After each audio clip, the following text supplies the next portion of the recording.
Israel itu tujuannya bukan hanya Palestina. Bapak Ibu, ini penting sekali kita perhatikan. Israel itu tujuannya bukan hanya Palestina. Israel itu punya sebuah rencana yang namanya Israel Raya. Mungkin Bapak Ibu pernah dengar, The Greater Israel namanya, Israel Raya. Israel Raya ini sebuah negara yang mereka mau dirikan, yang di dalamnya ada 7 negara Arab. Mereka ingin menguasai 7 negara Arab selain Palestina, atau termasuk Palestina. Mereka ingin menguasai Palestina, Yordania, Mesir, Suriah, Lebanon, Irak, dan yang ketujuh ini yang mengejutkan. Apa? Madinah.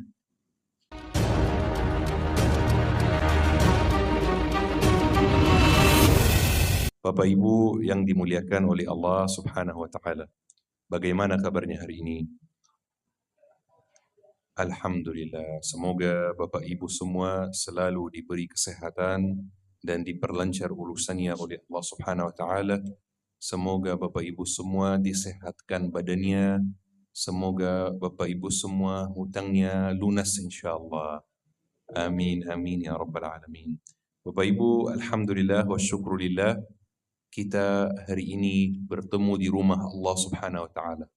Ini sebuah kesempatan yang tidak diberikan kepada semua orang.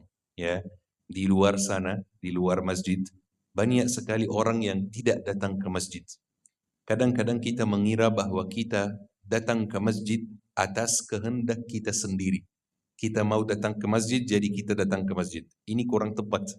Kita datang ke masjid karena kita dipanggil oleh Allah Subhanahu wa Ta'ala. Orang yang datang ke masjid itulah yang dipanggil oleh Allah. Orang yang tidak datang ke masjid, dia belum dipanggil oleh Allah Subhanahu wa Ta'ala. Maka bergembiralah hari ini Bapak Ibu dipanggil oleh Allah Subhanahu wa Ta'ala untuk datang ke rumahnya. Masya Allah. Bapak Ibu, sebelum kita mulai, ada satu hal yang perlu kita sepakati dulu. Ya, Rasulullah Sallallahu Alaihi Wasallam bersabda, "Innamal a'malu binniyat." Masya Allah, banyak yang hafal hadisnya. Innamal a'malu binniyat wa innama likulli imri'in ma nawa. Masya Allah, ada yang hafal kelanjutannya juga. Hadis ini Bapak Ibu artinya adalah sesungguhnya setiap amalan itu tergantung niatnya. Dan setiap orang mendapatkan balasan sesuai apa yang dia niatkan. Masya Allah. Hadis ini bukan hadis biasa. Kenapa? Karena hadis ini dinilai oleh para ulama sebagai sepertiga agama. Perhatikan Bapak Ibu, kalau ada orang yang mau mempelajari ilmu agama Islam itu, butuh puluhan tahun. Butuh banyak sanad, banyak ijazah dan lain-lain. Kalau antum mempelajari hadis ini saja, hadis niat, antum sudah mempelajari sepertiga agama Islam, sepertiga ilmu syar'i. Ini kata para ulama. Satu hadis setara dengan sepertiga agama Islam. Masya Allah, tabarakallah. Kenapa? Karena hadis ini merupakan pondasi agama Islam. Saya kasih contoh Bapak Ibu. Ada satu orang yang mau berangkat umrah. Ya, dia ada niat untuk berangkat umrah, pengen berangkat umrah, pengen mengunjungi rumah Allah Subhanahu wa Ta'ala, Baitullah. Tapi dari segi ekonomi dia belum mampu. Tapi dia ikhtiar dan doa. Setiap hari dia nabung, setiap hari dia berdoa kepada Allah agar dia bisa berangkat umrah. Qadarullah, ajalnya datang sebelum dia bisa berangkat umrah. Pertanyaannya Bapak Ibu, kira-kira dia dapat pahala enggak? Pahala umrah enggak? Dapat enggak kira-kira? Dapat, betul sekali. Dapat 100% sama seperti orang yang sudah berangkat umrah. Padahal dia tidak berangkat umrah. Dia belum keluar dari Indonesia. Belum sampai Makkah. Belum tawaf, belum sa'i, belum tahallul. Taib. Ini contoh yang pertama. Contoh yang kedua, orang yang mau berangkat umrah, dari segi ekonomi dia mampu. Dia langsung berangkat.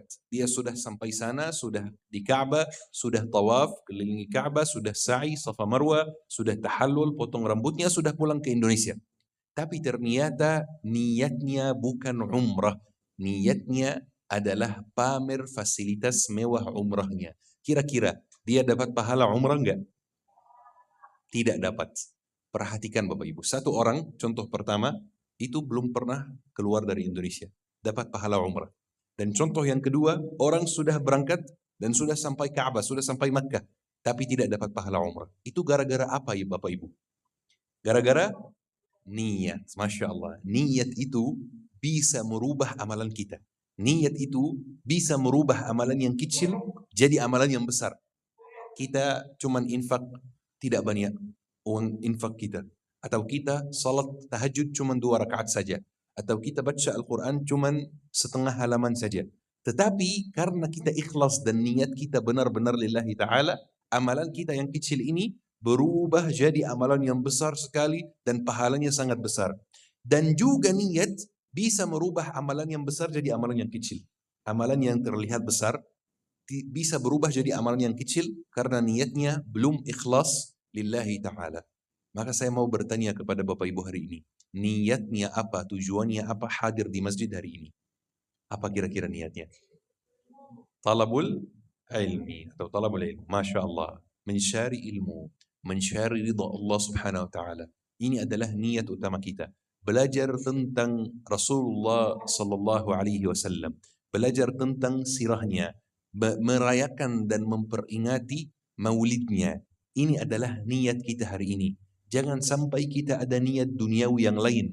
Jangan sampai ada niat kita ini enggak bersih, tercampur dengan urusan duniawi yang lain, sehingga pahala kita tidak maksimal.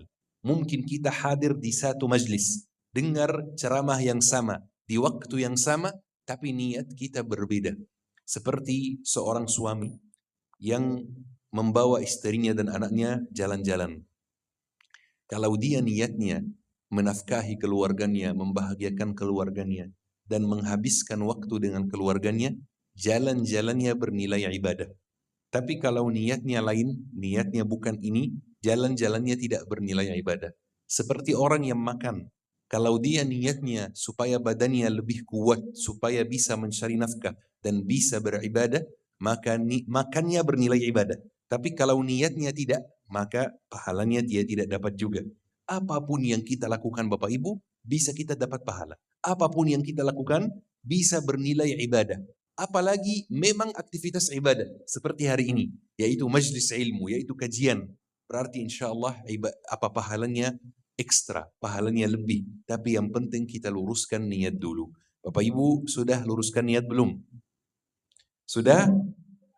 Masya Allah, tabarakallah. Bapak Ibu, ana mau cerita sedikit sebelum kita insya Allah mulai membahas kajian kita tentang Maulid insya Allah, tentang Nabi Muhammad sallallahu alaihi wasallam. Ana beberapa bulan yang lalu, ana naik pesawat, ada jadwal di luar pulau. Kemudian pas ana di pesawat, ana tidur. Ana tertidur, kemudian ana mimpi. Mimpi ini bikin ana bahagia dan bikin ana khawatir di waktu yang sama. Satu mimpi yang sama, bikin ana bahagia dan khawatir di waktu yang sama. Kenapa? Karena ana mimpi Rasulullah sallallahu alaihi wasallam. Masya Allah. Ana mimpi Rasulullah, bertemu dengan Rasulullah sallallahu alaihi wasallam di mimpi. Dan ini sesuatu yang sangat membahagiakan. Kenapa Syekh bilang ada khawatirnya juga? Biar ana cerita. Ketika ana bertemu dengan Rasulullah di mimpi, Rasulullah bertanya kepada saya satu pertanyaan yang bikin saya terdiam dan bikin saya tidak bisa menjawab di mimpi tersebut. Rasulullah SAW bertanya kepada saya, apa yang Anda lakukan untuk saudaramu di Palestina? Ini pertanyaan yang Anda dapat di mimpi dari Rasulullah SAW. Apa yang Anda lakukan untuk saudaramu di Palestina? Saya di mimpi tidak bisa menjawab. Saya diam, tidak bisa berbicara. Dan saya bangun, kemudian saya pikir-pikir. Ini dalam mimpi, ya. Gimana kalau ini sudah di dunia nyata? Gimana kalau di dunia nyata atau bukan di dunia nyata? Di hari akhir maksud saya. Gimana kalau di hari akhir saya bertemu dengan Rasulullah, kemudian Rasulullah bertanya kepada saya seperti ini. Apakah saya bisa menjawab dengan bangga? Ya Rasulullah, saya sudah membantu saudara saya di Palestina, saya sudah melakukan A, B, C, atau saya akan diam juga. Mimpi ini bikin saya khawatir Bapak Ibu. Kenapa?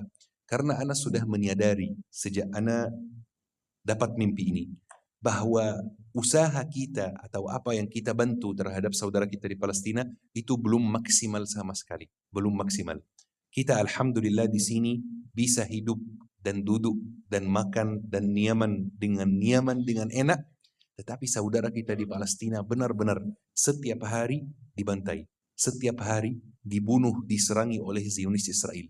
Tahu Bapak Ibu, salah satu barang yang sangat berharga di Palestina, di Gaza itu adalah air minum. Bayangkan, air minum itu sudah seperti emas di sana. Termasuk barang yang sangat berharga. Kenapa? Karena susah untuk didapat. Tidak semua orang bisa punya air minum seperti ini. Sejak Israel mulai serangannya terhadap Gaza di 7 Oktober 2023 atau sejak perang ini mulai, tahu nggak Bapak Ibu jumlah syahid yang di Gaza itu berapa? Jumlah syahid yang di Gaza itu 60.000 orang. Bayangkan 60.000 orang itu, kalau antum mau membayangkan sebanyak apa mereka, kita di masjid ini alhamdulillah duduk di sini, kita asumsi kapasitas masjid ini 500 orang. Ya, kita asumsi saja. Kapasitas masjid ini 500 orang. Kita bayangkan bersama, masjid ini lagi penuh. Semua orang lagi duduk, tidak ada tempat yang kosong di masjid ini. Kalau kita ingin menampung 60.000 orang di sini, kita butuh 120 masjid seperti ini. Bayangkan, 120 masjid seperti ini untuk menampung 60.000 orang. Itu 60.000 orang semuanya syahid di jalan Allah Subhanahu wa taala. Kebanyakan anak-anak kecil, kebanyakan wanita, kebanyakan lansia, mayoritas mereka seperti itu. Bapak Ibu, Palestina sekarang mengalami waktu yang sangat sulit. Kenapa? Karena Palestina juga dikhianati oleh saudaranya sendiri. Ya, kita kalau diberi ujian oleh Allah Subhanahu wa taala, kemudian misalnya kita diberi ujian sakit, kita harus operasi di rumah sakit. Kalau kita ditemani ke rumah sakit sama keluarga kita, sama istri, sama suami, sama saudara, dan mereka mendukung, mereka support, mereka bantu, nanti sulitnya atau beratnya operasi itu berkurang. Kenapa? Karena ada yang membantu kita di sekitar kita. Tapi bagaimana jika keluarga kita membiarkan kita pergi ke rumah sakit begitu saja? Tidak ada yang bantu, tidak ada yang ikut, tidak ada yang menemani, tidak ada yang support. Gimana rasanya? Pasti rasanya double sakitnya. Pasti rasanya jauh lebih sulit. Ini yang terjadi di Palestina. Palestina itu sangat dekat dengan Mesir, sangat dekat dengan Arab Saudi, sangat dekat dengan negara-negara Arab yang lain. Tapi faktanya, kenyataannya, Palestina dibiarkan sendiri begitu saja. Palestina dibiarkan dibantai begitu saja. Dibiarkan berjuang sendiri. Saudaranya di Mesir, di Arab Saudi, di Yordania bisa minum dan makan dengan sangat nyaman, dengan sangat mudah, tapi orang Gaza kelaparan. Banyak sekali orang Gaza yang mati kelaparan sekarang. Sampai banyak orang Gaza yang mengatakan bahwa perang yang terjadi di Gaza sekarang ini adalah perang yang paling parah sejak tahun 48. Tahun 48 ini tahun di mana Palestina dijajah. Tahun 48 terjadi perang. Dan banyak sekali perang sejak tahun 48. Ini perang yang paling parah, yaitu perang tahun 2023 ini.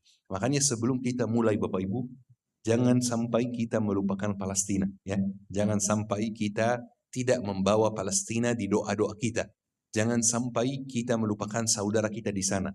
Ingat hadis Rasulullah SAW. Hadis yang perlu kita pelajari dengan baik. Rasulullah SAW bersabda, "Man lam yahtam bi amri muslimin, falaysa minhum." Barang siapa yang tidak peduli terhadap urusan umat Islam, maka dia tidak termasuk umat Islam. Perhatikan Bapak Ibu hadisnya. Barang siapa yang tidak peduli terhadap urusan umat Islam, maka dia tidak termasuk umat Islam. Ternyata agar kita diakui sebagai umat Nabi Muhammad, itu tidak cukup puasa saja, tidak cukup salat saja, tidak cukup zakat saja. Perlu untuk peduli terhadap saudara muslim supaya diakui sebagai umat Islam juga. Masya Allah. Bapak Ibu, kita bahas Nabi Muhammad SAW.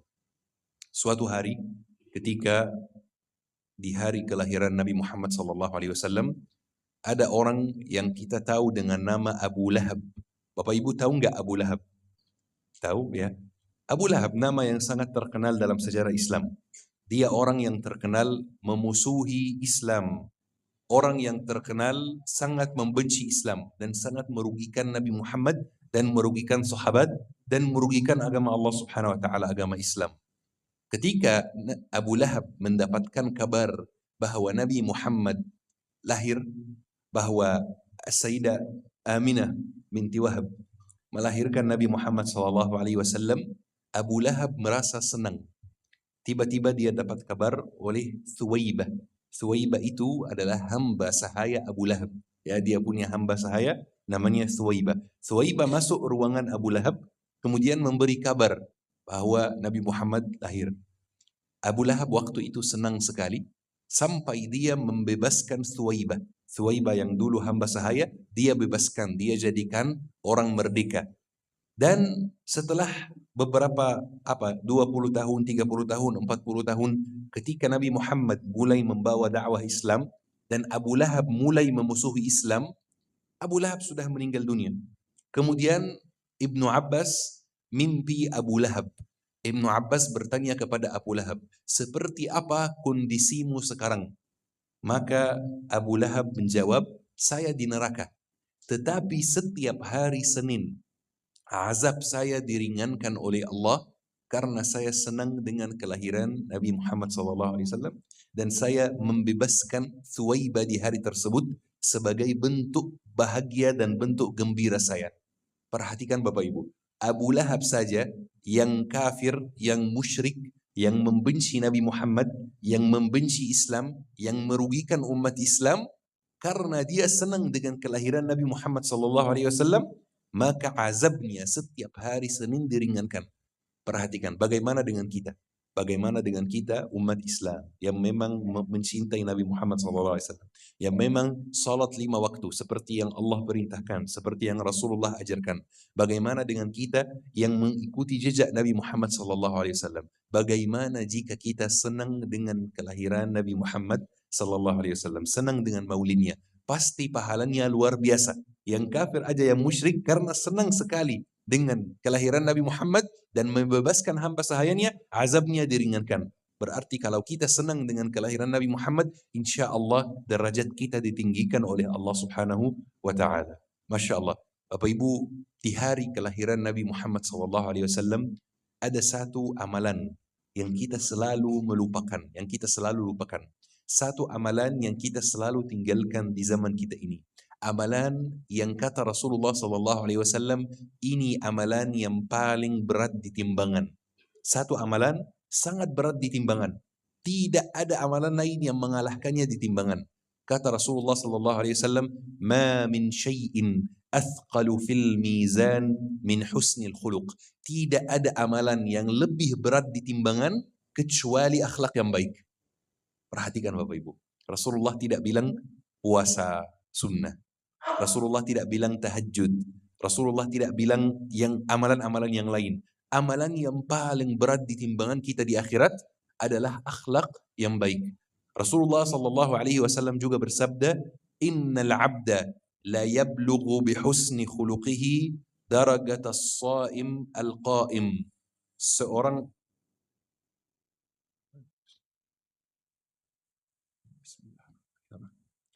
kata Rasulullah SAW, seorang hamba ini bisa mencapai dengan akhlak yang baiknya derajat orang yang senantiasa puasa dan senantiasa tahajud. Coba bayangkan, hanya dengan akhlak yang baik bisa mencapai derajat orang yang selalu puasa dan selalu tahajud. Hanya dengan akhlak yang baik. Bahkan Bapak Ibu, orang yang paling dekat tempat duduknya dengan Nabi Muhammad SAW di hari akhir, tahu siapa? Bukan orang yang paling banyak puasa sunnahnya. Bukan orang yang paling banyak tahajudnya. Puasa dan tahajud itu penting sekali. Tapi dalam konteks ini kata Rasulullah SAW, "Inna aqrabakum minni majlisan yawmal qiyamah ahasinakum akhlaqan." Orang yang paling dekat tempat duduknya dengan saya di hari kiamat adalah orang yang paling baik akhlaknya di antara kalian. Kalau kita ingin dekat dengan Nabi Muhammad SAW di hari akhir, kalau kita ingin tempat duduk kita dekat, kita ingin menjadi tetangga Nabi Muhammad SAW di hari akhir, jalannya adalah perbaiki akhlak kita. Perbaiki akhlak. Akhlak sesuai akhlak Nabi Muhammad SAW. Hijrah menuju akhlak Nabi Muhammad SAW. Langkah pertama untuk memperbaiki akhlak adalah memperbaiki lisan. Lisan kita ini adalah penyebab utama akhlak kita kurang baik. Lisan kita. Rasulullah SAW bersabda, Inna akhwafu ma akhafu alaikum hadha. Hal yang paling saya takutkan bagi kalian ini. Dan Rasulullah pegang lidahnya. Ini bagian yang paling bahaya dalam badan kita. Kenapa? Karena lidah kita ini kita bisa gunakan untuk zikir. Lidah kita ini kita bisa gunakan untuk salawat. Lidah kita ini kita bisa gunakan untuk baca Al-Quran. Dan lidah kita ini kita bisa gunakan untuk gosip. Betul? Kita bisa gunakan untuk menyakiti orang lain. Kita bisa gunakan untuk membicarakan dan membahas urusan orang lain. Kita bisa gunakan untuk membahas aib orang lain. Tergantung penggunaannya. Lidah kita sama. Mau gunakan untuk zikir atau mau gunakan untuk gosip. Yang menggunakan untuk zikir beda apa? Tempatnya di akhirat dengan orang yang menggunakan lidahnya untuk gosip. Maka kata Rasulullah SAW, bagian yang paling bahaya dalam badan kita, ini adalah lidah kita. Bahkan Rasulullah memberi jaminan masuk surga kepada orang yang melakukan amalan ini. Perhatikan, kalau antum mau masuk surga, perhatikan hadis Rasulullah SAW ini. Rasulullah SAW bersabda, idman li ma baina lihyayka wa fakhdhayka admanu lakal jannah. Jamin kesucian apa yang ada di antara kedua kakimu dan apa yang ada di antara kedua rahangmu, aku jamin surga bagimu. Perhatikan pelan-pelan, kita jelaskan hadisnya pelan-pelan. Kata Rasulullah SAW, jaga kesucian apa yang ada di antara kedua kakimu. Apa itu kira-kira? Kemaluan. Ya, jaga kesucian kemaluan. Dan jaga kesucian apa yang ada di antara kedua rahangmu. Apa itu yang ada di antara kedua rahang kita? Lidah, betul. Jaga kesucian kemaluan dan jaga kesucian lidah, aku jamin surga bagimu, kata Rasulullah SAW. Maksudnya apa jaga kesucian kemaluan? Maksudnya jangan mendekati yang non mahram. Jangan sampai kita ada hubungan dengan wanita yang non mahram. Jangan sampai kita pacaran. Jangan sampai kita ada hubungan dengan pria yang non mahram. Jangan sampai kita chatting lawan jenis tanpa tujuan yang jelas. Kalau ada tujuan yang jelas tidak ada masalah, seperti jual beli, belajar mengajar dan lain-lain. Tapi kalau tidak ada tujuan yang jelas, jangan sampai kita melakukannya. Kata Rasulullah SAW, jaga kesucian kemaluan dan jaga kesucian lidah, tidak membahas urusan orang lain, tidak gosipin orang lain, tidak menyakiti orang lain. Aku jamin surga bagimu, kata Rasulullah SAW. Dan ketika Rasulullah SAW menggunakan kata jamin, ini tidak berlebihan. Ini benar-benar jamin. Orang yang bisa menjaga dua tempat ini, maka insya Allah surga dijamin bagi dia. Bapak Ibu, ada satu cerita yang ana selalu sampaikan dalam kajian-kajian saya. Cerita ini cerita yang terjadi di zaman Rasulullah SAW. Cerita ini ana sebut dengan cerita horor. Emang ada horor di zaman Rasulullah? Ada. Nanti Bapak Ibu bakal tahu sendiri bagian horornya di mana. Ya, cerita ini sudah ana sampaikan ratusan kali. Tapi setiap kali ana menyampaikannya, ana merasa khawatir dan takut. Kenapa? Cerita ini penting sekali, khususnya buat ibu-ibu. Ya, penting buat kita semua. Tapi khususnya buat ibu-ibu. Kenapa? Karena memang cerita ini tentang wanita. Ada seorang wanita yang tinggal sezaman dengan Rasulullah SAW. Dia tinggal di Madinah di zaman Rasulullah SAW. Wanita tersebut merupakan ahli ibadah. Jadi terkenal sekali dengan ibadahnya yang luar biasa. Ibadahnya, Masya Allah, tidak pernah ditinggalkan. Ahli ibadah, benar-benar ahli ibadah. Jarang meninggalkan zikir, jarang meninggalkan doa, jarang meninggalkan salawat, jarang meninggalkan baca Al-Quran, jarang meninggalkan kajian. Luar biasa ibadahnya, Masya Allah. Wanita itu meninggal dunia di zaman Rasulullah. Maka para sahabat mensalatkan wanita tersebut di Masjid Nabawi. Salat jenazah. Mereka sudah mensalatkan wanita tersebut. Kemudian ada 3 sahabat yang berkumpul duduk-duduk di depan Masjid Nabawi. Salah satu dari sahabat tersebut mengatakan, wanita ini pasti di surga. Dia mengatakan seperti ini. Kenapa? Karena apa yang dia lihat, ya wajar, ahli ibadah. Ibadahnya luar biasa, pasti masuk surga. Kebetulan Rasulullah SAW mendengar ucapan sahabat tersebut. Dan Rasulullah meluruskan. Kata Rasulullah, la hiya finnar. Tidak, wanita itu yang barusan meninggal dunia, tempatnya di neraka. La ilaha illallah. Bayangkan kagetnya para sahabat. Mungkin Bapak Ibu juga kaget ya. Kan kata Syekh ahli ibadah, kok dia bisa masuk neraka? Apa kira-kira kesalahan dia? Apa kira-kira yang dia lakukan? Perhatikan jawaban Rasulullah SAW. Perhatikan dosa apa yang dia lakukan yang bisa membawa dia ke neraka, walaupun dia ahli ibadah. Dan ini bagian horornya. Ini bagian yang menakutkan. Kata Rasulullah SAW, tolong ibu-ibu perhatikan, wallahi penting sekali.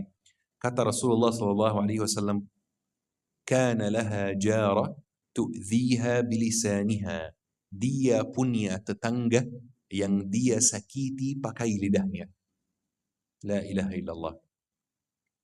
Punya tetangga, atau punya saudara, atau punya ipar, ya, atau punya bertua, atau punya teman yang dia sakiti pakai lidahnya, mengeluarkan kata-kata yang menyakiti hati tetangganya, atau saudaranya, atau keluarganya, atau kerabatnya.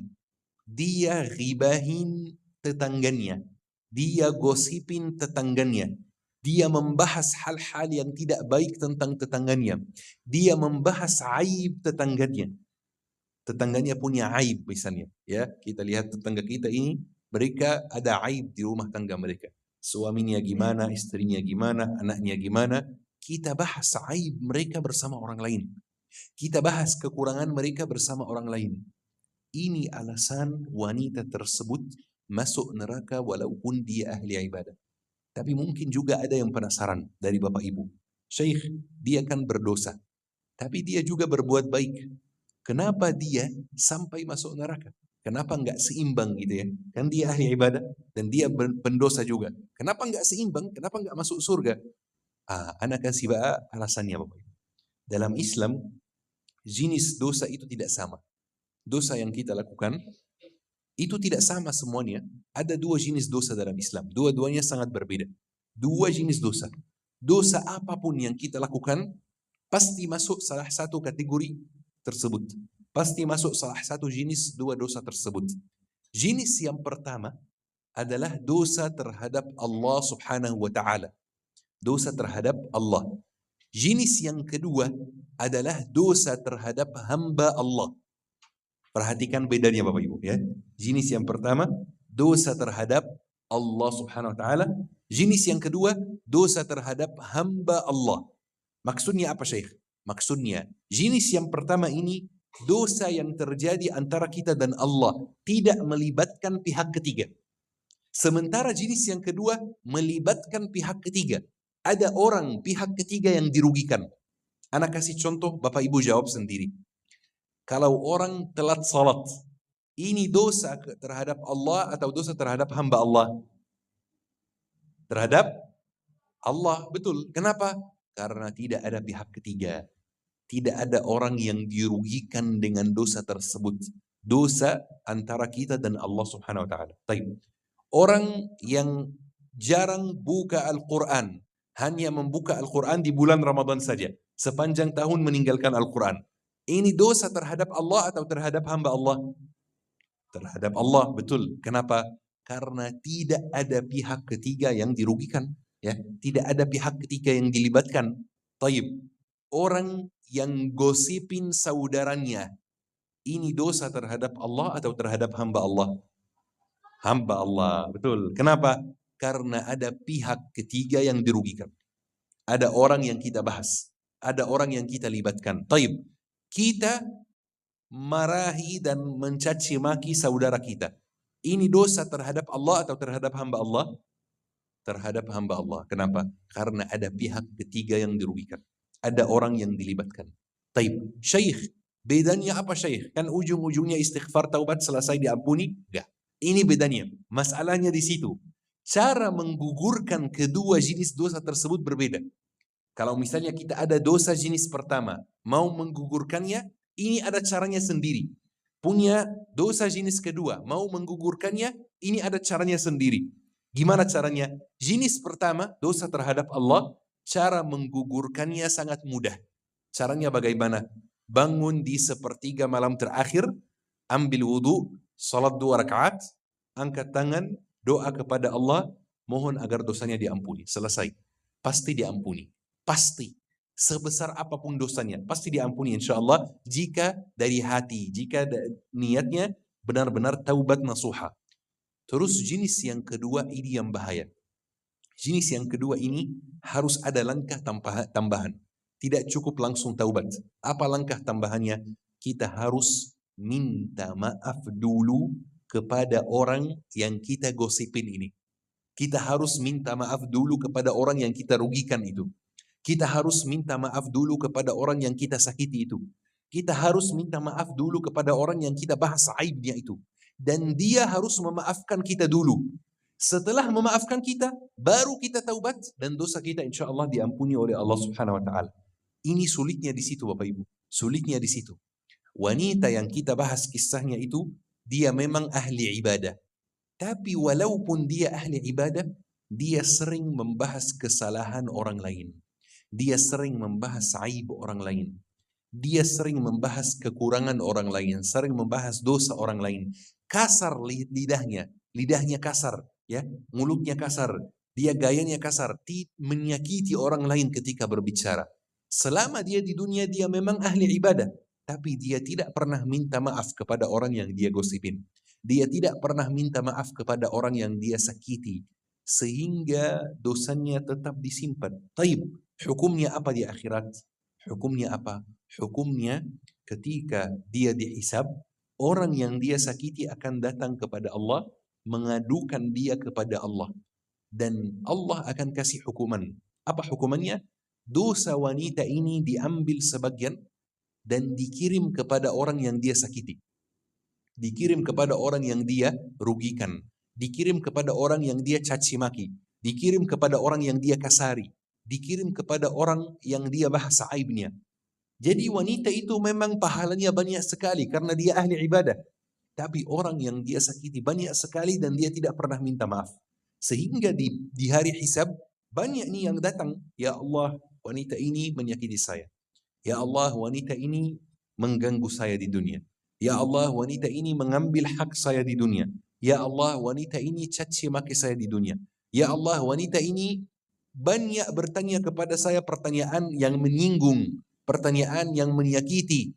Ya Allah, wanita ini membahas aib suami saya bersama ibu-ibu yang lain. Ya Allah, wanita ini membahas aib anak saya bersama ibu-ibu yang lain. Sampai Allah kasih hukuman. Wanita ini pahalanya diambil, dibagikan kepada orang yang dia sakiti. Sampai pahalanya habis. Tapi masalahnya, pahalanya sudah habis dan orang yang dia sakiti belum habis. Gimana hukumannya? Dosa orang yang dia sakiti diambil dan dikirim kepadanya. La ilaha illallah. Jadi walaupun dia ahli ibadah, tidak seimbang, khalas. Pahalanya habis, tapi dosanya masih banyak sekali. Dosanya bertambah sampai dia masuk neraka. Saya mau bertanya kepada Bapak Ibu. Dan ini pertanyaan yang kita perlu jawab dengan jujur. Kita perlu jawab dari hati. Benar Bapak Ibu. Setiap orang dari kita yang hadir di masjid hari ini, tolong jawab pertanyaan ini dari hati. Kira-kira kalau kita di posisi wanita tersebut di hari hisab, bakal ada enggak orang yang mengadukan kita kepada Allah Subhanahu wa Ta'ala? Ada, pasti. Kalau saya pertama kali jawab, ya ada pasti. Pasti ada. Pasti ada. Orang yang mengadukan kita. Misalnya, orang yang datang mengadukan, ya Allah, Muhammad Al-Fuli ini menzalimi saya di dunia. Muhammad Al-Fuli ini ribahin saya di dunia. Muhammad Al-Fuli ini kalau di sosmed suka ribahin saya. Suka gosipin saya. Suka ganggu saya. Suka menyakiti hati saya. Ini bahaya sekali Bapak Ibu. Kenapa? Karena ini memberi potensi pahala kita diambil oleh orang lain. Bayangkan Bapak Ibu, susah-susah datang ke masjid. Susah-susah puasa Senin Kamis. Susah-susah tahajud. Susah-susah bangun, datang salat subuh di masjid. Pahala dikumpulkan dengan sangat sulit, tidak mudah. Kumpulkan pahala itu tidak mudah sama sekali. Kita perlu melawan hawa nafsu, perlu meluangkan waktu dan lain-lain. Bayangkan pahala kita ini kita kumpulkan dengan sangat sulit. Pahala kita datang diambil begitu saja oleh suami. Kenapa? Karena ibu pernah gibahin suami. Pahala kita diambil oleh istri. Kenapa? Karena bapak pernah gibahin istri. Pahala ibu diambil oleh ipar. Karena ibu pernah gibahin ipar. Pahala bapak diambil oleh mertua. Karena bapak pernah gibahin mertua. Pahala ibu diambil oleh tetangga. Karena ibu pernah gibahin tetangga. Pernah gosipin tetangga. La ilaha illallah. Ini yang bahaya. Ini bahayanya di situ. Potensinya itu pahala kita diambil oleh orang lain. Terus solusinya apa, Syekh? Solusinya satu. Ini solusi paling utama. Tidak ada solusi lain. Minta maaf kepada orang yang kita gosipin. Syekh, berat sekali minta maaf. Berat sekali Syekh minta maaf. Kalau tidak bisa minta maaf, Bapak Ibu, secara langsung tidak bisa ketemu orang yang minta maaf lewat WA. Gak ada masalah. Boleh, sangat boleh. Tidak ada masalah sama sekali. Minta maaf di online. Kita minta maaf kepada dia dan kita menyampaikan kepada dia. Wahai fulan, saya minta maaf jika ada kata-kata salah yang keluar dari mulut saya. Tidak perlu spesifik Bapak Ibu. Yani jangan sampai kita pergi ke dia mengatakan kepada dia, wahai fulan, bulan lalu saya caci maki kamu. Jangan. Nanti dia nambah marah gitu ya. Nanti dia nggak bisa maafin kami. Nanti dia nggak bisa maafin kita. Ya. Maka minta maaf yang umum saja. Wahai fulan, saya minta maaf jika ada kata-kata salah yang keluar dari mulut saya. Saya minta maaf jika ada kata-kata yang tidak berkenan di hati. Cukup itu saja. Kalau dia memaafkan, alhamdulillah selesai. Saran saya Bapak Ibu, mulai dengan orang yang terdekat dulu. Kenapa? Karena faktanya kita lebih sering menyakiti orang yang terdekat dibanding orang yang jauh. Mulai dengan suami, minta maaf kepada suami. Mulai dengan istri, minta maaf kepada istri. Mulai dengan anak, minta maaf kepada anak. Emang boleh minta maaf kepada anak? Boleh. Karena kita sering gibahin anak kita Bapak Ibu, secara tidak sengaja. Gimana sering gibahin anak kita? Kita kumpul sama teman nih, kumpul sama tetangga. Kita curhat sama dia, ngeluh sama dia ya. Anak saya nakal sekali. Ini riba, ini gosip, ini nggak boleh. Walaupun sama anak kita sendiri. Anak saya nakal sekali. Anak saya tidak nurut. Anak saya ketahuan kemarin rokok. Anak saya ketahuan kemarin pacaran. Ini aib anakmu, jangan disebarkan. Ini gosip, tidak boleh disebarkan. Maka kalau kita pernah seperti ini sama anak kita, kita wajib minta maaf kepada anak kita. Walaupun kita orang tua, tetap wajib minta maaf kepada anak kita. Maka saran saya, mulai dengan orang terdekat. Mulai dengan orang terdekat dulu. Minta maaf kepada suami, minta maaf kepada istri, minta maaf kepada anak, minta maaf kepada mertua, minta maaf kepada ipar, minta maaf kepada orang tua, minta maaf kepada tetangga. Bapak Ibu, wallahi, hadiah terbaik yang kita bisa berikan kepada Nabi Muhammad SAW di hari kelahirannya adalah meniru akhlaknya. Ini hadiah terbaik. Kalau kita benar-benar mencintai Nabi Muhammad SAW, hadiah terbaik yang kita bisa berikan kepada beliau adalah meniru akhlaknya. Kita mengikuti akhlaknya. Nabi Muhammad SAW kalau melihat orang lagi gosip, ada dua langkah yang Nabi Muhammad lakukan. Salah satu dua langkah ini. Dua hal yang Nabi Muhammad lakukan. Yang pertama, Nabi Muhammad melindungi dan membela orang yang lagi digosipin. Misalnya kita lagi gosipin si A. Jadi saya bilang si A itu uangnya haram semuanya. Dia itu pencuri dia itu. Gak bagus dia itu. Jadi kalau Nabi Muhammad dengar kata ini, Nabi Muhammad bilain si A. Ya. Tapi bagaimana kalau si A memang pencuri, Syekh? Apakah harus dibelain? Enggak. Ini langkah kedua, Pak. Kita meninggalkan majlis tersebut. Kita meninggalkan tempat tersebut. Di mana saudara kita yang itu diribahin, digosipin. Seperti ini. Tapi kita tidak boleh duduk di satu majlis di mana saudara kita digosipin. Di mana ada gosip, di mana ada riba. Ini sangat bahaya Bapak Ibu. Bapak Ibu yang dirahmati oleh Allah Subhanahu Wa Taala. Satu-satunya jalan adalah minta maaf. Beberapa bulan yang lalu, Ana di Jakarta. Ana memang domisili Tangerang Selatan, Bapak Ibu. Ya, jadi Ana biasanya di sepanjang bulan itu Ana safari dakwah. Tapi ada satu minggu setiap bulan ini khusus kajian rutin di Jakarta. Jadi setelah satu kajian rutin Ana di Jakarta, Ana topik yang ana angkat adalah ghibah juga. Kemudian setelah selesai kajian, ada seorang ibu yang bertanya kepada saya. Dan beliau bertanya sambil nangis. Setelah beliau tenang, saya tanya kepada beliau, ada apa? Kata beliau, Syekh, saya dengar nasihat Syekh. Dan saya mau minta maaf kepada semua orang yang saya ghibahin, yang saya gosipin. Dulu Syekh, saya sering menyakiti ibu saya. Saya sering bikin ibu saya menangis. Saya sering mengeluarkan kata-kata yang menyakiti hati ibu saya.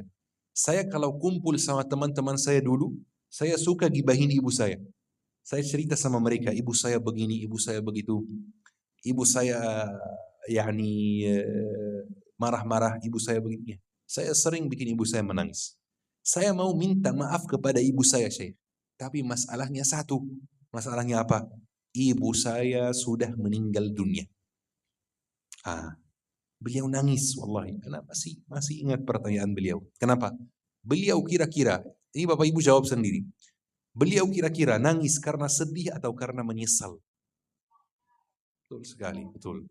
Nangis karena menyesal, bukan karena sedih. Kenapa? Karena nangis sedih itu beda dengan nangis menyesal. Antum bisa bedakan. Kalau antum lihat orang nangis, antum bisa bedakan. Ini sedih atau menyesal. Kalau nangis sedih itu lebih ringan. Kenapa? Karena rasa sedih itu bisa hilang. Bisa hilang. Nggak ada rasa sedih yang tetap selamanya. Nggak ada. Tapi mungkin butuh waktu lebih lama. Misalnya luka kita lebih dalam, mungkin butuh waktu lebih lama agar rasa sedih hilang. Tapi pasti hilang. Cuman rasa menyesal belum tentu hilang. Rasa menyesal bisa menemani sampai kuburan. Kalau kita nggak melepaskan rasa menyesal tersebut. Taib. Bapak Ibu, jangan sampai kita di posisi wanita tersebut. Kita tunda-tunda minta maaf. Kita agak gengsi untuk minta maaf. Kita agak sombong sedikit, takabur sedikit untuk minta maaf. Sampai orang yang kita gosipin itu meninggal dunia. Dan khalas, yani kita tidak tahu harus apa yang kita lakukan. Atau sampai ajal kita datang, kita tidak sempat minta maaf. Taib. Mungkin ada yang bertanya, Syekh, kalau saya sekarang di posisi ibu tersebut, saya ingat dulu saya pernah marah kepada orang tua sudah meninggal dunia. Gimana cara minta maafnya? Syekh, saya dulu ingat, dulu di rumah lama saya pernah bertengkar sama tetangga, saya pernah caci maki dia, saya pernah mengeluarkan kata-kata yang menyakiti dia. Gimana caranya minta maaf? Saya tidak tahu tetangga saya sekarang di mana. Syekh, dulu pas saya kuliah, pas saya sekolah, saya pernah bully teman saya. Dan saya tidak tahu dia di mana sekarang. Bagaimana caranya minta maaf? Kalau seperti ini masih ada jalannya, alhamdulillah, masih ada jalan keluarnya. Tapi kalau orangnya masih hidup dan kita tahu dia di mana, harus minta maaf. Kalau orangnya sudah meninggal dunia atau kita tidak tahu dia di mana, ada jalan keluar lain. Ya, alhamdulillah, kita diberikan jalan keluar. Apa jalan keluarnya? Jalan keluarnya dua. Dua langkah yang perlu kita lakukan. Minta maaf kepada orang yang sudah meninggal dunia dengan dua langkah tersebut. Langkah yang pertama, doakan dia. Doakan kebaikan buat dia. Misalnya dia sudah meninggal dunia, kita doakan kebaikan buat dia. Pakai bahasa kita sendiri. Misalnya, semoga orangnya dapat tempat terbaik di sisi Allah, semoga dia dapat surga Al-Firdaus, semoga dia menjadi tetangga Nabi Muhammad di dunia, semoga dia diberi minuman oleh Nabi Muhammad di dunia. Doa baik apapun yang kita bisa curahkan kepada Allah Subhanahu wa taala. Ini langkah yang pertama. Langkah yang kedua, dan ini penting sekali, sedekah jariah atas nama dia. Syekh, sedekah jariah itu apa? Emang sama, beda nggak dengan sedekah biasa? Sedekah biasa dan sedekah jariah sangat berbeda Bapak Ibu. Di konteks kita ini, di pembahasan kita ini, harus sedekah jariah. Tapi bedanya apa? Sedekah biasa ini ibarat kita habis kajian, Bapak Ibu keluar dari masjid, menuju rumah, ketemu orang yang kurang mampu di jalan. Kemudian Bapak Ibu kasih uang 50.000 kepada dia. Selama dia pakai 50.000 ini, uang yang Bapak Ibu kasih, pahala Bapak Ibu mengalir. Tapi kalau 50.000 ini sudah habis, pahala habis juga. Beda sama sedekah jariah. Sedekah jariah itu ibarat Bapak keluar dari masjid, keluar jalan menuju rumah, ternyata ada pembangunan rumah tahfiz.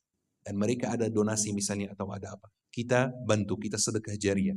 Maka selama rumah tahfiz ini bekerja, beroperasi sampai hari kiamat insya Allah, pahala kita tetap mengalir. Walaupun kita sudah meninggal dunia. Seperti pembangunan masjid.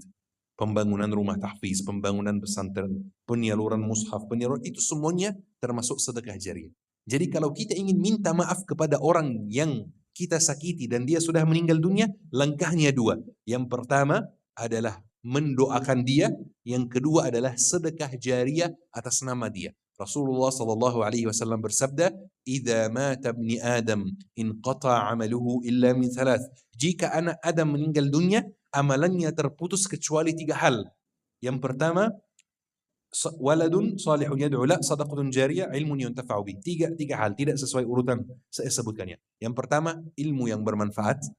Yang kedua, orang soleh yang mendoakannya, tidak harus anaknya sendiri. Orang soleh secara umum. Yang ketiga, sadaqatun jariyah, sedekah yang jariyah. Masya Allah. Jadi kita minta maaf dalam bentuk amalan, doa, dan sedekah yang jariyah. Bapak Ibu yang dirahmati oleh Allah Subhanahu wa Ta'ala, semoga pertemuan kita hari ini menjadi saksi baik buat kita insya Allah. Semoga sebagaimana kita dikumpulkan di bumi Allah Subhanahu wa Ta'ala, kita dikumpulkan di surganya Allah Subhanahu wa Ta'ala. Amin, amin, ya Rabbal Alamin. Bapak Ibu, pesan terakhir yang Ana mau sampaikan sebelum Ustaz melanjutkan, hadiah yang kita bisa berikan kepada Nabi Muhammad di hari kelahirannya adalah meniru akhlaknya. Kalau anak kita lagi ulang tahun, lagi hari miladnya, ada yang kasih hadiah kepada anaknya. Ya. Apa kira-kira hadiah yang kita bisa berikan kepada Nabi Muhammad? Meniru akhlaknya. Ini hal yang bakal bikin Nabi Muhammad bangga kepada kita di hari akhir insya Allah. Meniru akhlaknya. Dan selalu ingat hadis Rasulullah SAW. Inna aqrabakum minni majlisan yawmal qiyamah ahasinakum akhlaqan. Orang yang paling dekat tempat duduknya dengan saya di hari kiamat adalah orang yang paling baik akhlaknya di antara kalian. Perhatikan hatinya dulu. Wallahi jika hati kita bersih, lisan kita bersih, ibadah kita lebih khusyuk. Kadang-kadang kita susah khusyuk karena hati kita belum bersih. Mulai salat, Allahu Akbar, baca Al-Fatihah, selesai Al-Fatihah, mulai pikirin cicilan rumah, mulai pikirin cicilan mobil misalnya, atau mikirin urusan belum nikah sampai sekarang, belum punya anak, belum punya rumah, belum punya ini. Ini gara-gara apa? Hati kita belum bersih. Hati kita perlu dibersihkan. Dan langkah pertama untuk membersihkan hati adalah membersihkan lisan. Lisan kita bersih, hati kita bersih, ibadah kita khusyuk, hubungan kita lebih dekat dengan Allah Subhanahu wa Ta'ala. Ini jalannya. Mulai dengan lisan dulu. Masya Allah, tabarakallah. InsyaAllah Ustaz Mulia akan melanjutkan setelah ini. Saya mohon maaf jika ada kekurangan, jika ada kesalahan, mohon dimaafkan, mohon dimaklumi. Syukran, wassalamualaikum warahmatullahi wabarakatuh. Silakan yang mau ingin bertanya kepada Tuan Guru kita ataupun Syekh kita langsung. Ada ayahanda, silakan. Ustaz, Masya Allah. Silakan Ustaz. Bismillahirrahmanirrahim. Assalamualaikum warahmatullahi wabarakatuh. Izinannya Syekh, ini ada sekelompok orang mengatakan bahwa Maulid Nabi itu bid'ah katanya. Dan yang pertama kali melakukan Maulid Nabi itu Syiah. Bagaimana tanggapan Syekh? Satu. Yang kedua, saya pernah juga mendengar ada yang mengatakan kalau Palestina menang atau merdeka, maka kiamat akan datang. Terima kasih. Assalamualaikum warahmatullahi wabarakatuh. Waalaikumsalam warahmatullahi wabarakatuh. Masya Allah. Terima kasih banyak atas pertanyaannya. Yang pertama, apakah Maulid Nabi Muhammad SAW bid'ah? Ini kadang-kadang topik yang sering dibahas di musim Maulid Nabi Muhammad SAW. Di sini kita ingin menjelaskan dua poin utama, ya. Yang pertama, kata siapa Nabi Muhammad SAW tidak pernah merayakan Maulidnya, ya. Nabi Muhammad SAW pernah merayakan Maulidnya, bahkan lebih sering daripada kita. Kita paling merayakan Maulid Nabi Muhammad sekali setahun. Sementara Nabi Muhammad SAW merayakan Maulidnya setiap minggu. Ya, ketika Nabi Muhammad SAW puasa hari Senin, ditanya oleh para sahabat, kenapa puasa hari Senin? Kata Rasulullah, dzalika yaumun wulidtu fi. Ini hari kelahiranku. Masya Allah, tabarakallah. Ini poin yang pertama. Nabi Muhammad sendiri pernah merayakan maulidnya. Ya, jadi ini sesuatu yang pernah dilakukan oleh Nabi Muhammad SAW. Yang kedua, andai saja kita anggap saja Nabi Muhammad tidak pernah merayakan maulid. Kita asumsi ya seperti ini. Apakah itu berarti kita tidak boleh merayakan maulid? Ya, dalam Islam ada yang namanya bid'ah hasanah dan ada yang namanya bid'ah sayyi'ah. Bid'ah baik dan bid'ah buruk. Di zaman Nabi Muhammad SAW, contohnya salat tarawih. Salat tarawih itu di zaman Nabi Muhammad dilakukan sendiri-sendiri. Jarang sekali di zaman Nabi Muhammad dilakukan secara berjamaah, salat tarawih. Sementara di zaman kita lebih sering salat tarawihnya berjamaah. Di zaman Umar bin Khattab lebih sering berjamaah. Ketika Umar bin Khattab keluar ke masjid, kemudian lihat orang-orang salat tarawih berjamaah, kata Umar bin Khattab, ni'mal bid'atu hadhihi. Ini adalah sebaik-baik bid'ah. Kata Umar bin Khattab. Kenapa? Karena memang di salat tarawih dulu di zaman Rasulullah tidak dilakukan berjamaah. Kalaupun Nabi Muhammad tidak pernah merayakan maulidnya, dan kalaupun ini bid'ah, maka ini bid'ah baik. Ya, jadi kita jelaskan dalam 2 poin. Poin yang pertama, memang Nabi Muhammad pernah merayakan maulidnya. Jadi ini bukan bid'ah. Kalaupun mau dianggap sebagai bid'ah, silahkan. Tapi ini bid'ah baik. Bid'ah yang boleh dilaksanakan. Untuk pertanyaan yang kedua, yaitu jika Palestina merdeka akan kiamat. Jadi sebenarnya ini perlu penjelasan yang lebih detail. Memang hari kiamat itu sudah dekat, teman-teman. Ya, hari kiamat itu memang sudah sangat dekat. Rasulullah SAW bersabda, "U'dud sittan baina yaday sa'ah." Hitunglah 6 perkara menjelang hari kiamat. Perkara pertama adalah mauti, kematianku.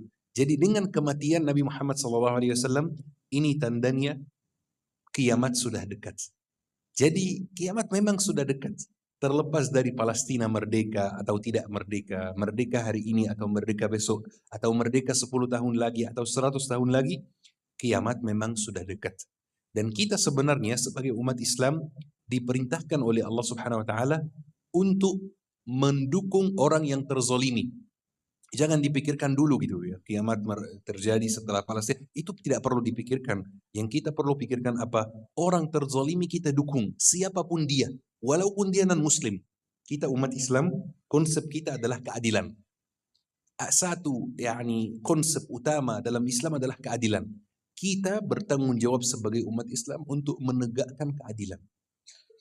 Orang manapun, siapapun yang terzolimi, kita wajib mendukung.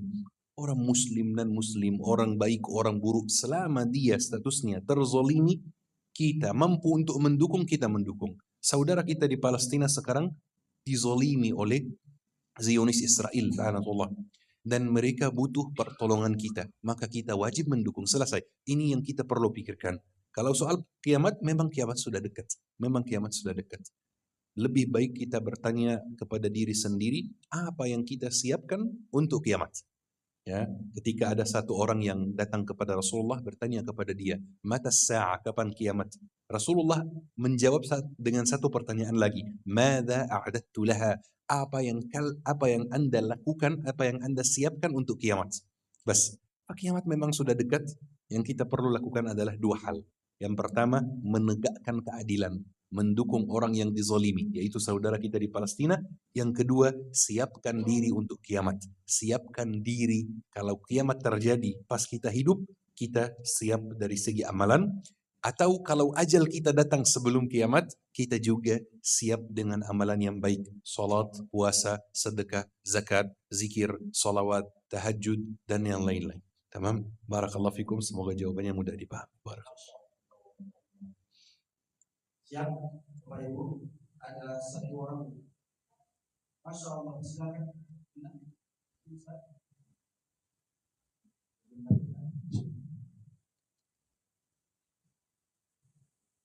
Assalamualaikum warahmatullahi wabarakatuh. Waalaikumsalam warahmatullahi wabarakatuh. Terima kasih atas waktu yang diberikan. Izin bertanya yang saya, mana yang lebih afdal, sedekah jariyah atau sedekah ke rakyat Palestina ini. Demikian, terima kasih nanti atas jawabannya. Wassalamualaikum warahmatullahi wabarakatuh. Waalaikumsalam warahmatullahi wabarakatuh. Bismillah, Masya Allah, pertanyaan yang sangat bagus. Mana yang lebih afdal, sedekah jariah atau sedekah kepada rakyat Palestina? Sebenarnya, sedekah jariah itu adalah status sedekah. Cara untuk sedekah, jenis sedekah. Sedekah yang mengalir. Sedekah yang paling afdal di zaman kita ini menurut ana adalah sedekah jariah untuk rakyat Palestina. Yani dapat dua-duanya. Dapat kita membantu rakyat Palestina dan di waktu yang sama dapat sedekah jariah. Contoh misalnya tadi Ustaz Ferry dari Muslim Madani Bersatu tadi membahas soal tenda, ya. Tenda ini termasuk sedekah jariah juga. Kenapa? Karena tenda ini bakal dipakai bertahun-tahun. Bisa dipakai bahkan yakni puluhan tahun. Sampai Palestina merdeka, sampai rumah-rumah yang dihancurkan itu dibangun lagi, sampai itu terjadi, orang Palestina masih hidup di dalam tenda. Jadi tenda ini termasuk sedekah jariah juga. Kenapa? Karena mengalir, tidak habis. Tendanya hari ini dipakai oleh keluarga A, besok dipakai oleh keluarga B, lusa dipakai oleh keluarga A juga. Jadi ini termasuk juga sedekah jariah. Pertanyaannya, mana yang lebih afdal, sedekah jariah atau sedekah kepada rakyat Palestina? Lebih afdal dapat dua-duanya.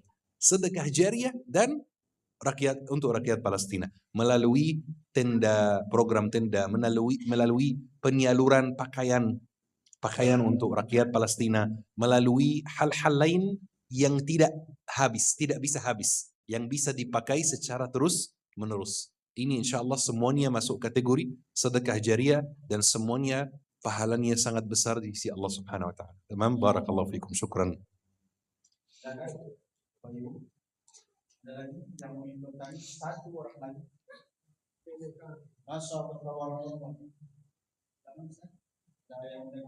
Ini Bapak Ibu mohon izin, mohon maaf. Setelah ini adalah pertanyaan yang terakhir. Sama-sama langsung jawab pada kita.